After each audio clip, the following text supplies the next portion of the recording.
Okay, I'm gonna show you some examples of brushes that I use for concealer. They're like I said before, there is no right or wrong answer. Just pick whatever is best for you. You have the 194 brush, which is very, very, very thin, very small, like the teeny tiny version of the 190. This is great. It just packs on the concealer in like one little tight spot. You can really get right underneath the lash line if you need to. It's pretty cool. I like to use this for lips as well, but I'll show you later.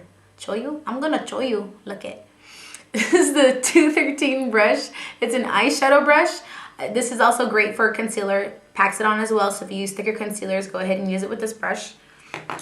The 217, very, very, very popular for concealers because it just blends it out and also keeps the coverage going as well. So I normally use this brush on a daily basis. So this is kind of a good brush. It's a good all-around thing. The 242, I'm assuming that's right. 242 brush, also very popular. A lot of people like to use this one because it's a little bit thicker, a little denser. I like to use this with, if like say if you have like a blemish or if you have some sunspots, whatever you want to use a full coverage concealer, use this one. It really helps pack it on because the brushes are a little bit harder. Like say for instance with this 213, it's softer. This one's a little bit more stiff, so pick whatever you like. The 252, which is the bigger version of this one. That's it. So enjoy. You have the 224.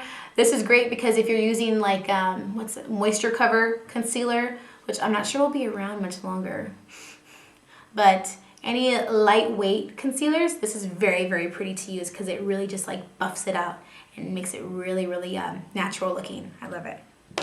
You can also keep a natural look with the 217 too. Just don't put a lot on your brush. Okay, I lied to you guys. There's actually another brush I use on a daily basis, and that is the 227. I use this only for concealer.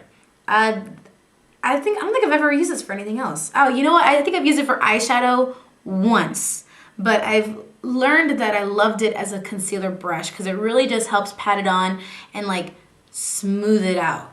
So this is awesome. I love this. The 225. It's just a great concealer brush. Think of this as a massive version of this one.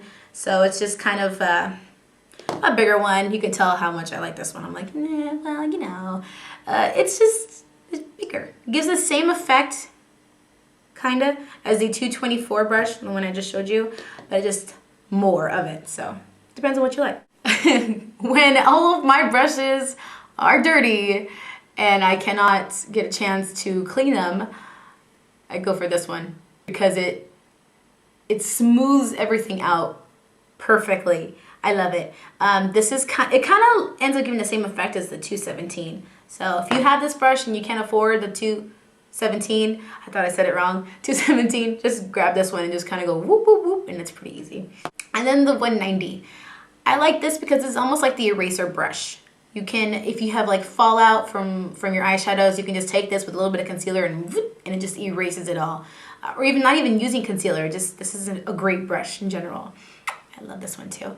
190, you have to get it. It's just great for everything. Ta-da. All right, that's concealers. Have fun choosing your brushes.